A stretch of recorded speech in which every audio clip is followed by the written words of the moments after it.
Sou senhorinha Joana, sou moradora da comunidade Peixinhos, desde que nasci. Desde criança que eu sou envolvida com movimentos sociais e movimentos culturais aqui na nossa comunidade. Sempre tive esse papel, né, de lidar com muita gente dentro do bairro, de conhecer muita gente, de interagir com muitas pessoas dentro desse processo do movimento social. Minha mãe veio do movimento social, então desde que eu nasci que eu estou inserida nesse processo. O povo cuidando do povo. Agentes em ação. Quando chegou a proposta de fazer a formação de agentes populares de saúde aqui na comunidade, a gente já vinha fazendo um processo organizativo aqui no bairro através do MTD, né, que é o Movimento de Trabalhadoras e Trabalhadores por Direitos. Então esse grupo que estava integrado na construção do MTD, automaticamente já se inseriu nesse processo de formação dos agentes populares de saúde. A nossa rotina é a gente identificar outras pessoas que têm potencial de se tornar agentes populares de saúde, é a gente encontrar equipamentos comunitários que possa servir de espaço para essas formações, associação de moradores, clubes de igrejas, centros culturais que tem aqui no nosso bairro. Então a gente sempre faz articulação com outras organizações. A gente também está atuando na linha de frente da alimentação, com a manutenção do banco de alimentos, fazendo arrecadação porta a porta, passando em cada rua, em cada casa, pedindo a colaboração dos moradores com alimentos para abastecer o banco de alimentos. E as pessoas que são beneficiadas com esses alimentos, as pessoas que recebem essas doações de alimentos, são aquelas pessoas que também são mapeadas por nós. Ou seja, a gente passa casa a casa fazendo visita, conversando, sabendo como é que está a situação da pessoa. E aí essa situação é desde saúde a questão econômica, se está com alimento, se não está, se está trabalhando, se não está. Nos dias que a gente está fazendo ações, né, a gente chama de oficina de prevenção, onde a gente vai fazer uma sensibilização das pessoas. Aqui na comunidade, muita gente ainda não entendeu a complexidade do coronavírus, então não vai ser raro você passar pelas ruas e ter aglomerados de pessoas. E aí a gente escolhe justamente esses pontos de aglomeração, onde tem maior número de pessoas, para fazer as oficinas, né, de sensibilização. Aí a gente já está com o nosso material que a gente usa, que é o quê? Uma bacia, água, sabão em barra, um coloral e um saquinho de trigo, que é o material que a gente usa para fazer essa oficina. E aí o trigo, ele vem para simbolizar o vírus, o tamanho do vírus, né? O coloral é para dar visibilidade, já que o vírus a gente não vê, então a gente interpreta através do coloral, né? Para visualmente a gente identificar que o corpo está contaminado pelo vírus. E aí, nesse processo de pedagogia popular, né, assim, usando metodologias simples, com conteúdos que as pessoas compreendem na comunidade, a gente vai fazendo toda uma formação. Vamos lavar a mão, aí todo mundo diz, mas a gente já sabe lavar a mão, moça, todo mundo aqui lava a mão. A gente diz, então vamos lá, venha cá um voluntário para me mostrar como é que lava. E não é raro às vezes, né, que se pula algumas etapas. A gente meio que padronizou ali 7 etapas de lavar a mão, que vai higienizar de forma correta. Então lava a palma da mão, lava o punho, lava entre os dedos, os polegares, lava as unhas. E no final é sempre um saldo muito positivo, né? As pessoas dizem, eu aprendi, eu achava que eu sabia isso, mas eu não sabia. Veja, eu não sabia que lavava a unha desse jeito. Olha, moça, eu pensava que podia esfregar a máscara, mas não pode, só tem que deixar de molho. Então a gente faz todo esse processo lúdico, né? E a depender do público, quando é criança, aí a gente já usa as brincadeiras populares, né? Os ditos populares, para as crianças entenderem o processo. Popularmente, a gente leva as informações para as pessoas nesse processo, né, de oficina, para tentar fazer um processo de conscientização delas. E geralmente nesse processo também a gente faz a distribuição da máscara, que é confeccionada por essa rede de costureiras do próprio bairro.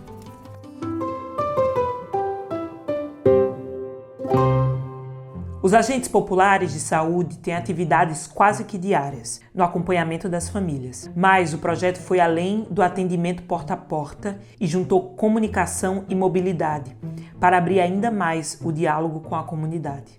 Se equilibrando em duas rodas, os agentes defendem o acesso de todas e todos ao direito humano, à comunicação e passam pelas ruas e vielas com informações importantes para a comunidade, que também podem salvar vidas. A bicicleta da saúde foi um meio, né, que a gente encontrou para que os agentes populares de saúde conseguissem atingir as comunidades. Como todos sabem, tem comunidade que tem umas vielas muito fechadinhas, então o carro não ia entrar. E a bicicleta foi uma alternativa para que a gente pudesse tanto acompanhar os nossos agentes de saúde e comunicar dentro de cada comunidade, né, alertando sobre a prevenção do coronavírus, né, a questão de quem precisar de ajuda, coloque lá o seu pano vermelho na janela, entendeu? Então, o meio é toda a comunicação que a gente encontrou para que os agentes populares de saúde não chegassem só na comunidade, mas que eles também fossem ouvidos por muitos. E a bicicleta da saúde, né, traz essa questão da iniciativa solidária de geração de renda, trazendo o pessoal em situação de rua, que se alimentam dentro do projeto aqui, para uma capacitação, tá? Esse pessoal, além de se capacitar, vai também nos ajudar a fazer a manutenção das bicicletas que estão sendo doadas para a campanha da Bicicleta da Saúde, que é um braço que a gente encontrou que reflete na comunicação dos agentes dentro de cada comunidade que essas bicicletas vão estar atingindo. Então a ideia é exatamente essa, né? Até não só dar o alimento, mas também também na parte pedagógica, trazendo esse pessoal em situação de rua para uma capacitação dentro do projeto, nesse caso aqui o da Bicicletas da Saúde. Um elemento que teve a sua importância bastante debatida nesse momento de pandemia foi o uso da água. Muito se falou sobre a importância de lavar as mãos e os objetos. Mas será que todo mundo tem acesso à água regularmente? Quando você olha para o planeta Terra, a água é algo que tem maior quantidade de água. Boa parte dessa quantidade de água é água salgada, então da água disponível, ou seja, da água doce, de toda a quantidade de água, mais ou menos 1% de toda a água é água disponível. E o Brasil é um país super privilegiado nesse campo. O Brasil tem 13% de toda a água doce do planeta. Grande parte desse percentual fica na Amazônia, ou seja, a Amazônia fica com 68% de toda a água do Brasil. O Nordeste fica com 3% dessa água, ou seja, quando você olha para a região semiárida, isso é bem menos, 2%, um pouco mais do que isso. A água tem vários usos, né? Então tem água para irrigação, a maior parte da água do Brasil, inclusive do planeta de forma geral, quase 70%, 75% é para irrigação. E uma outra parte é para consumo humano. Mas quando a gente trata sobre abastecimento humano, que é o que interessa para a gente nesse debate, a gente precisa considerar três coisas: fonte, tratamento e distribuição. Ou seja, como é que está isso? Então, quando a gente olha, e essas três questões, elas servem para todos os lugares, tanto para as cidades como também para a zona rural. Então, estamos falando de uma região que tem pouca água, então a fonte muitas vezes é um problema. Mas mesmo assim, você consegue ainda ter água. E você precisa então transportar essa água, ou seja, tirar essa água dessa fonte e levar até as pessoas. E precisa tratar. E aí, esse é o grande problema quando a gente olha para as cidades. Boa parte da população não tem água, ou seja, não tem água em casa, tem até o cano, mas a água não chega na torneira. Todo mundo fala de água, ou seja, se fala que para o coronavírus as pessoas precisam lavar as mãos, as pessoas precisam tomar banho, precisam lavar suas roupas, lavar suas máscaras. Mas como fazer isso para uma população que nem tem água, que não acessa a água em momento nenhum? Nós temos duas realidades, uma é a realidade da cidade e outra é a realidade do campo. Quando a gente olha para o meio rural, sobretudo para o semiárido brasileiro, nós somos 1.700.000 famílias, nós estamos falando que vivem no campo 9.500.000 pessoas. E muitas dessas pessoas dependem, a fonte de água é a chuva. E essas pessoas guardam essa água basicamente em cisternas com capacidade de 16.000 litros para beber. E hoje a gente tem no semiárido 1.200.000 famílias que já têm água, que tem cisterna, inclusive, do lado das suas casas. Mas você tem pelo menos 350.000 famílias que não têm água, que não têm cisterna e que não existe nenhuma política, inclusive, nesse campo, porque essa ação de cisterna o governo federal parou. Ou seja, as famílias não têm mais como acessar isso. Quando você olha também para o semiárido, olhando na perspectiva da produção de alimentos, nós temos 200.000 famílias com algum tipo de tecnologia de água para produção. mas você ainda tem aí umas 800 mil famílias que não têm água nenhuma nesse período. Se você olha para as escolas rurais, você tem 7 mil escolas com cisternas, mas você tem uma quantidade muito grande de lugares sem água. Essa é a realidade do meio rural. E quando você olha para o meio urbano, aí a situação é infinitamente mais difícil. A ONU fala que as pessoas, para ter segurança hídrica, ou seja, para ter água para tomar banho, água para lavar roupa, água para beber, água para os usos domésticos, você precisa de 110 litros de água por dia. Boa parte da população não tem 5 litros de água, não tem 1 litro de água. Boa parte da população não consegue sequer garantir água para beber. E mesmo quando consegue garantir essa água, a qualidade é uma qualidade questionável. Ou seja, são águas contaminadas e as mais variadas formas de contaminação. Contaminação biológica, contaminação física, contaminação química. Então, muitas vezes o acesso à água é um acesso que leva à morte. Essa é uma realidade muito comum. Quantas e quantas crianças não vêm a óbito justamente por ingestão de água contaminada, ou seja, por uso de águas que não têm a menor qualidade, que não têm a menor condição. O que fazer então? Como garantir que as pessoas tenham acesso à água?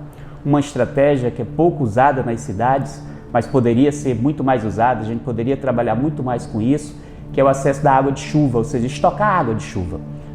Em cidades grandes, a água de chuva, quando chove, é um problema, ou seja, como transformar então um problema em uma solução?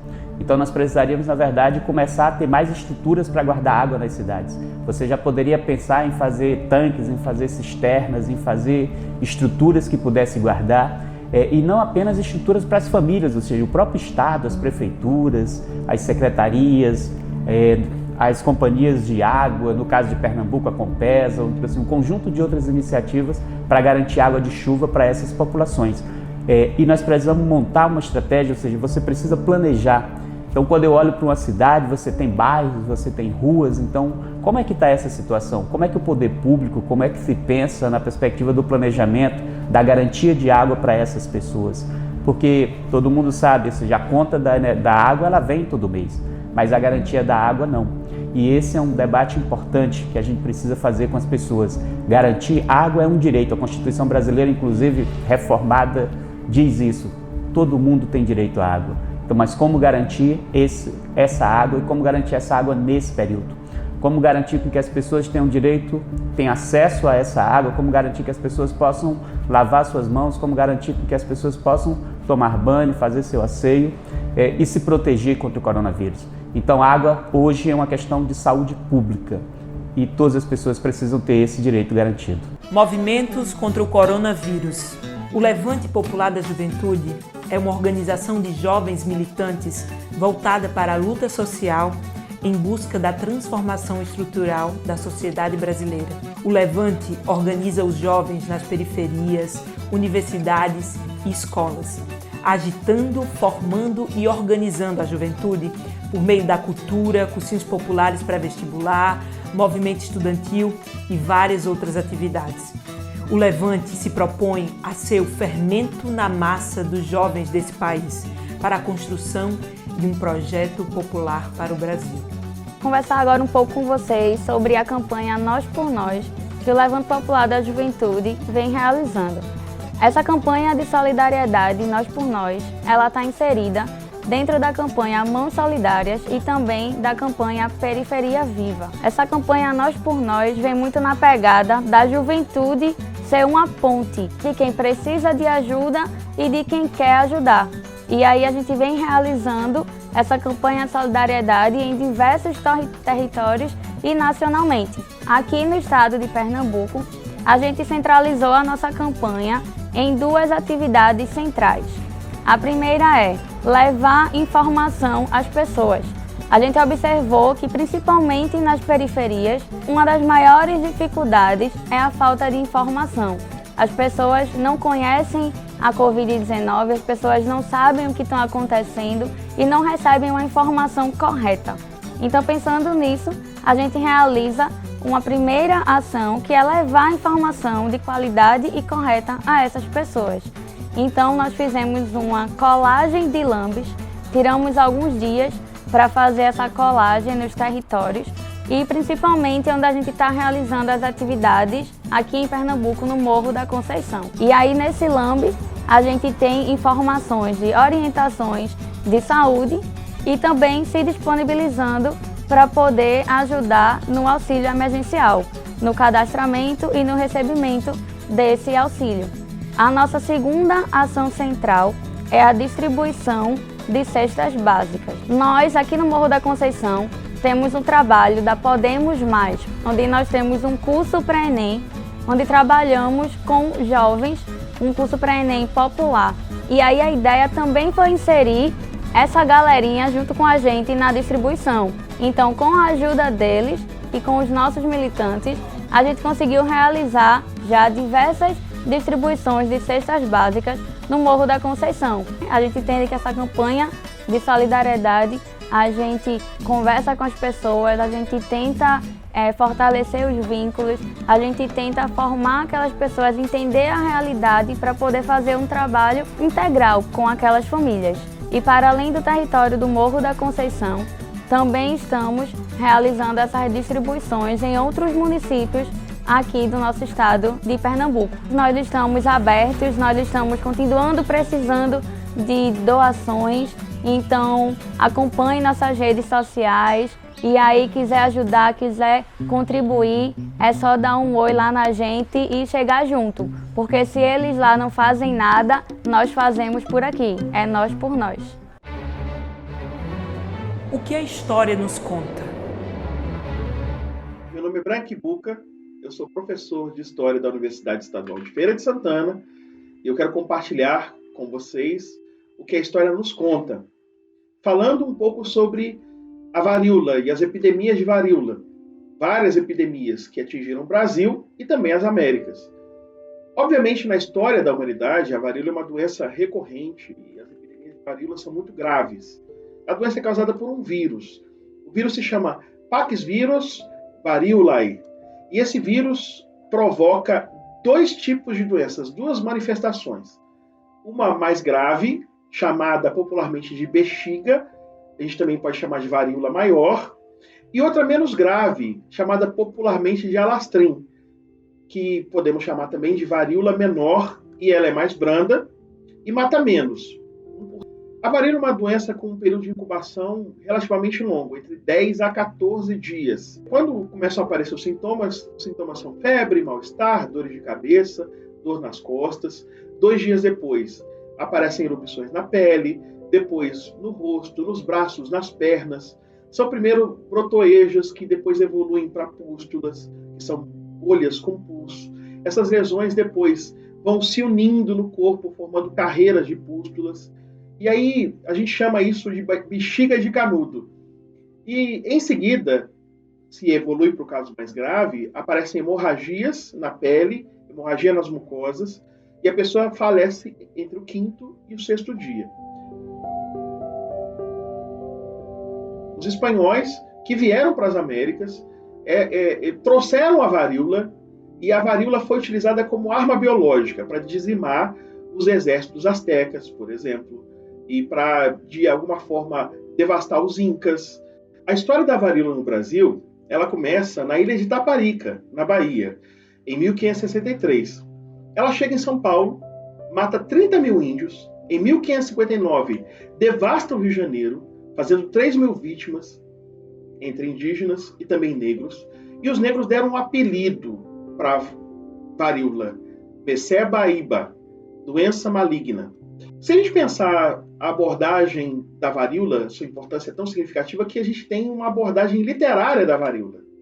Na obra Teresa Batista Cansada de Guerra, Jorge Amado chama a varíola de bexiga e fala da varíola devastando bairros miseráveis e relata literariamente o descaso das autoridades com os mais pobres e a precariedade do serviço de saúde. Se a gente pensar, portanto, na varíola como padrão para refletirmos políticas públicas de saúde, da mesma maneira que o coronavírus, que transmite, que contagia com a doença chamada de Covid-19, o caso que ajudaria a perceber como enfrentar uma doença dessa é o caso da varíola, porque a varíola também era altamente contagiosa, tinha um índice de mortalidade bem significativo e exigia quando houvesse algum tipo de contágio ou contato com alguém contagiado ou infectado com essa doença, uma quarentena.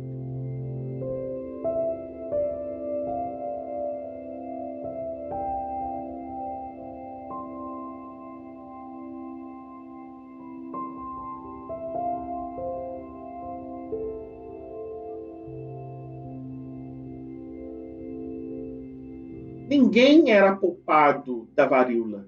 Obviamente, a miséria trazia, em relação à varíola, um caráter mais perverso, porque os bairros mais populares é que eram mais devastados pela varíola por causa das péssimas condições de higiene. Logo, a gente pode perceber que a epidemia ensina uma coisa, que se nós também tratarmos o isolamento social como algo que não deve ser obedecido por gente mais pobre, por causa das suas condições econômicas, naquela divisão social da varíola, de pobres mais atingidos e bairros pobres devastados, e ricos que podem fazer isolamento social protegidos, isso se repetirá agora com a Covid-19. A consciência que não havia nas várias epidemias de varíola na extensão da história do Brasil, nós já temos tempo suficiente para termos construído essa consciência para que agora nós nos preservemos da doença de agora, Covid-19, usando exemplos da doença de outrora, a doença chamada de varíola. Bem viver. Olá, meu nome é Jussiane, sou nutricionista, estou aqui para falar um pouco sobre essa pressão social por um corpo perfeito. Será que ele existe? Bem, esse corpo perfeito, ele surge no momento que a gente tem práticas de atividade físicas diárias e quando a gente busca também uma alimentação mais saudável. Atualmente, o nosso discurso em buscar fórmulas mágicas, ela tem se mostrado que não existe. Por isso que uma alimentação saudável, livre de agrotóxico, com menos corante e conservante, é uma garantia de ter um corpo mais saudável. E esse corpo mais saudável, ele acaba sendo perfeito, porque a gente começa a compreender que o corpo perfeito é aquele que a gente se sente bem, é aquele que a gente está bem com a saúde. Então, essa pressão social de um corpo perfeito, ele vem um pouco reduzindo. A gente vem observando que existe vários corpos perfeitos, desde que você tenha uma boa escolha alimentar e que você pratique exercícios diariamente. Meu nome é Maria Brasil e estou juntinha com o pessoal da Luta da Terra. E vamos hoje fazer, que eu dei o nome, de Panela da Terra. Os nomes a gente vai inventando, criando, parece poema, né? Nome de prato, é como se fosse poesia. Panela da Terra, que lindo! Panela da roça, que bonito! Então vamos lá na panela. Os ingredientes. Hoje eu usei feijão verde, que chegou na sexta hoje. Tá bem cozinhadinho esse feijão verde. Mas se não for verde, usa outro qualquer feijão, experimenta.